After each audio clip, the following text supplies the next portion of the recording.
From the High Definition Production Center of Troy University's Broadcast and Digital Network at Troy, Alabama's International University, this is Troy TrojanVision News. Hello and welcome to Troy TrojanVision News for September 8, 2017. I'm Chelsea Law. And I'm Seth Hawk. Thank you for joining us this evening. Due to the threat of severe weather associated with Irma, Troy University has announced that classes will be canceled on Monday and Tuesday at all Alabama campuses. Officials say the decision was made to allow students to safely travel home or make other preparations for the approach of the storm.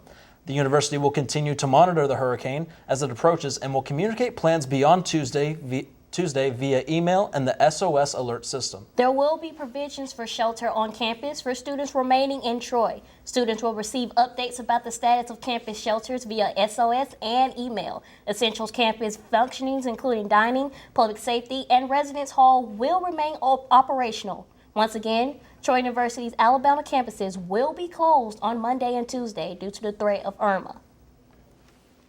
While things are not looking too good for Monday and Tuesday, this weekend the skies are supposed to remain clear and cool. The perfect weather for the start of football at Veterans Memorial Stadium. Page Weeks hit the campus to see how excited students are about the start of the home schedule. There's excitement in the air on Troy University's campus, and it's not just because it's Friday. Troy fans are gearing up for the first home game of the 2017 Trojan football season, and I took to the street to find out what my fellow Trojans are thinking about the first game. It's an ASU game. It's not sort of a rivalry, but Montgomery's so close to Troy, so I feel like it's going to be very packed, and it's going to be very fun. It's a very fun game. It's going to be a very fun game. I'm really excited. This is my last year of college, and I really love going to the game, and this year I'm not going to miss any single game. I think they'll do really well. I think that it's going to be a blowout, honestly. Troy just has a really good team this year, and I just really haven't heard much about Alabama State, but I'm sure the Trojans will pull it out. And regardless of the opponent, some students are just excited that football has started back. When the game first starts, it's like you get to see that real athletic ability and you get to see all the big hits and the big catches. If they win, it's like you won. You get happy, and then the band's playing, and they're lit, and then you get lit because the band get lit. We're all cheering all the time. We're not quiet, so like if something happened, like we're screaming, like let's just say the ref doesn't go our way, then we're yelling at the ref. And since the beginning of this fall semester, everybody has been doing what this poster behind me says. That is gearing up for game day. As far as I can tell, most of the students have the same prediction as far as tomorrow's game's outcome. Definitely Troy. I hope we win this game and go Trojans. It should be a blowout. I think we're going to win by like 40, 50 points. Page Weeks, Troy TrojanVision News. Sarah Jake will give us a preview of tomorrow's game later in the show during sports.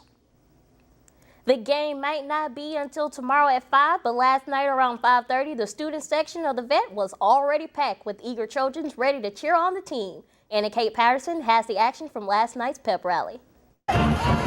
Thursday evening, the first Pep Rally of the 2017 football season was held in Veterans Memorial Stadium. In anticipation for the first home football game this Saturday, the theme was Wipe Out the Hornets. Students attending the Pep Rally wore Hawaiian or beach attire. The Student Government Association's Vice President of Campus Activities, Douglas Dick, gave me a rundown of the activities to come. So we're going to do our typical cheers and chants, and the band, especially the drum line, is really going to lead us in some of that. And then we're actually going to have a three-legged race. And Dick says that Pep Rallies are important to football season because they show the Trojan football team that the students appreciate all their hard work. We want to show these guys that work so hard on the field, work so hard to represent us as Trojans, that we are for them, that we're going to be cheering hard and loud on Saturday, and that we're going to get that win because of their hard work. And while the student body was there to encourage the Trojan football team, head coach Neil Brown made it a point to pass some of that support to the Sound of the South. Just like on the football field, same thing will happen at halftime. The best man will be right there. And Brown showed the same confidence toward his team as he did the Sound of the South, saying they were going to live up to all expectations. I promise you, you're going to have a football team that's going to play hard. We're going to be a team that you can be proud of. We're going to live up to expectations. We're going to have a great atmosphere. Y'all Y'all are going to set the tone on Saturday night for our first big win. At the end of the festivities, the Kappa Delta sorority was awarded the Spirit Stick. Anna Kate Patterson, Troy, TrojanVision News. The Trojans will kick off against the Alabama State Hornets at 5 p.m. tomorrow in Veterans Memorial Stadium. And this morning, Troy University students had a sweet opportunity to get some FaceTime with one of the school's deans. Janae Jordan shows us how. What's a better way to take a bite out of education than to have donuts with the dean? On Friday morning, the Sorrell College of Business held Donuts with the Dean to give students a chance to get acquainted with the dean, faculty, and staff in a more relaxed setting outside of the classroom. So this is Donuts with the Dean. It's part of our Geek Week. This is our community student outreach week for the Sorrell College of Business. So basically what we're doing is giving students an opportunity to meet with the dean and give them any suggestions or ask them questions about anything that's going on. And it's really just a time to get students involved with the School of Business. Donuts with the Dean is all about networking and making connections so that one day the students will be business professionals that have the knowledge to compete in the global business environment. It is also an opportunity to actually engage with the community and with each other. So network with the faculty, network with the dean, network with the business community later in the day. Some of them will be present at the event at the Geek Fest to be held in the square later in the evening. So in essence, that's what this day is about. The Sorrell College of Business hosts a Geek Fest because they refer to their students as geeks, but not the nerdy glasses type of geeks. We want our students to be geeks. And geeks actually means something. We're not talking about your stereotypical geeks. Geeks is an acronym.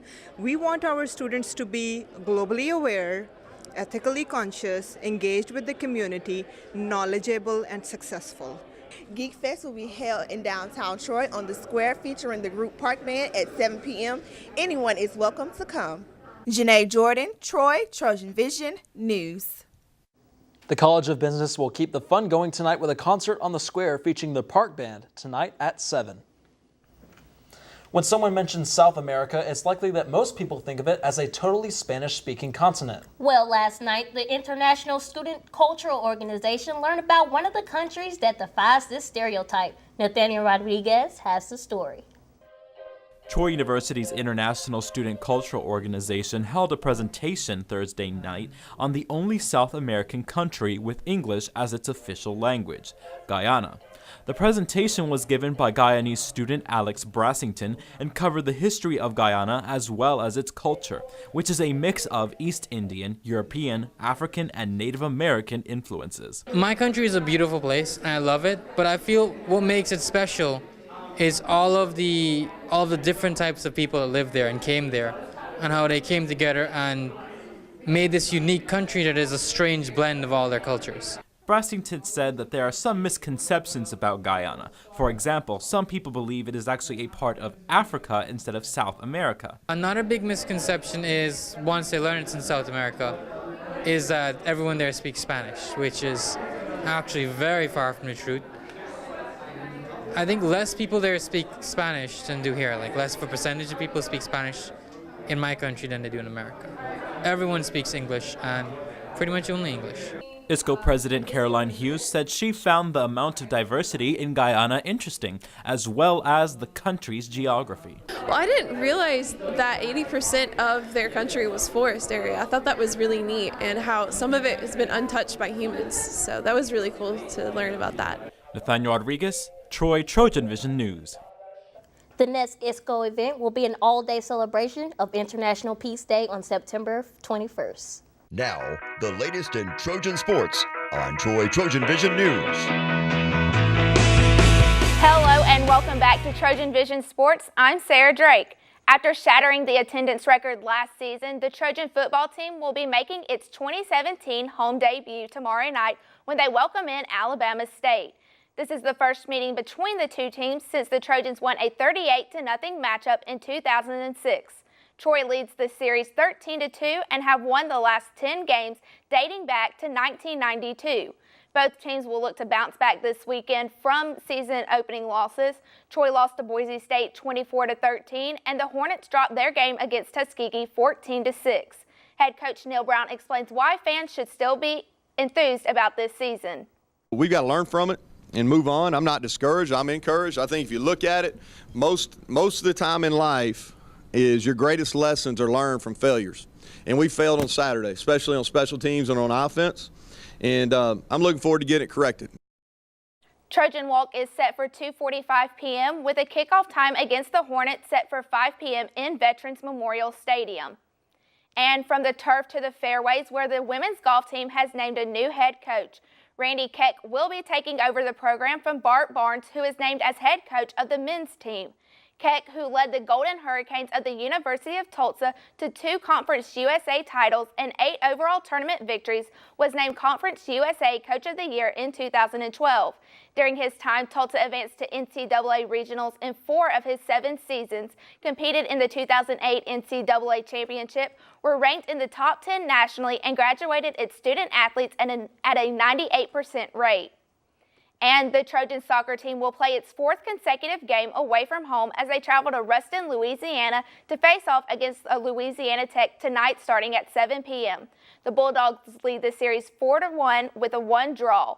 The last time these two teams met was August 30th, 2015, and the Trojans won 1-0. The Trojans will play one final non-conference game at Florida State on Tuesday before opening up Sun Belt Conference play against ULM on September 15th.